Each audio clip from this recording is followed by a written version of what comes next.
আপনারা জেনে খুশি হলেন যে আমাদের এমপি মহোদয়ের বা সরকার গঠনের সবেমাত্র 3 মাসের কাছাকাছি সময়ের মধ্যে, এখনও 3 মাস পূর্ণ হয়নি সরকার গঠনের, আমরা মধ্যে কসবাঘরাতে অনেকগুলি উন্নয়ন কর্মকাণ্ড সম্পূর্ণ করতে সক্ষম হয়েছেন আমাদের এমপি মহোদয়। উনি আজকেও আমি অফিসে সকালে দেখলাম আরেকটা বরাদ্দ আমাদের জন্য চলে আসছে। আমরা আসলে এই কাজগুলি করতে সুন্দর স্বচ্ছভাবে করতে গিয়ে একটু হিমশিম খাচ্ছি। সারাক্ষণই আমাদেরকে মাঠে ময়দানে পড়ে থাকতে হয়, প্রকল্পগুলি তদারকি করতে হয়। প্রকল্প বন্টনের ক্ষেত্রে সাধারণত মানুষের আকাঙ্ক্ষা বেশি। দীর্ঘ 17 বছর মানুষ কি আসছে, কি নিচ্ছে, কি গেছে, কোথায় কি হয়েছে, কোনো কিছুর খবর পায়নি। এখন আমরা অত্যন্ত স্বচ্ছ তার সহিত, দক্ষতার সহিত আমরা এই প্রকল্পগুলি বিলি বন্টন করতেছি।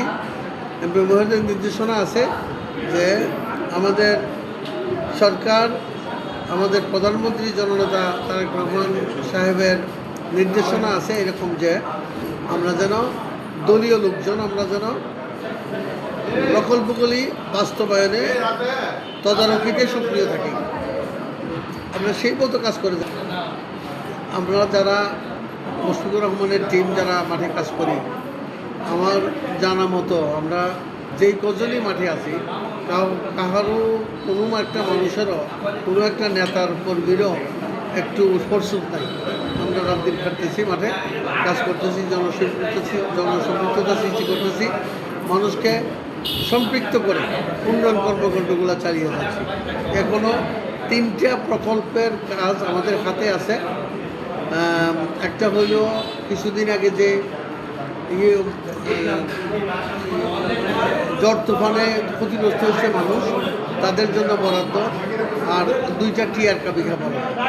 এগুলি আমরা প্রকল্প বাছাই করে সুনির্দিষ্ট জায়গাতে, যেখানে ডিমান্ড আছে, যেখানে প্রয়োজন আছে, ওই সমস্ত জায়গাতে আমরা এই প্রকল্পগুলি বাস্তবায়নের চেষ্টা করতেছি। আমাদেরকে ইউনো মহোদয় এবং পিআইও মহোদয় অনেক সহযোগিতা করতেছেন। সরকারি বিভিন্ন সংস্থার সাথে যোগাযোগ রেখে আমাদের নেতাকর্মীরা রাতদিন পরিশ্রম করে মানুষের দোরগোড়ায় তাদের সেবা পৌঁছে দেওয়ার চেষ্টা করতেছে। জননেতা মুশফিকুর স্যারের নির্দেশে আমরা সেই কাজ করে যাচ্ছি। আপনারা আমাদের জন্য দোয়া করবেন। আগামী দিনে আপনাদের সেবার মাধ্যমে আপনাদের মনোযোগ যেন আমরা আকর্ষণ করতে পারি।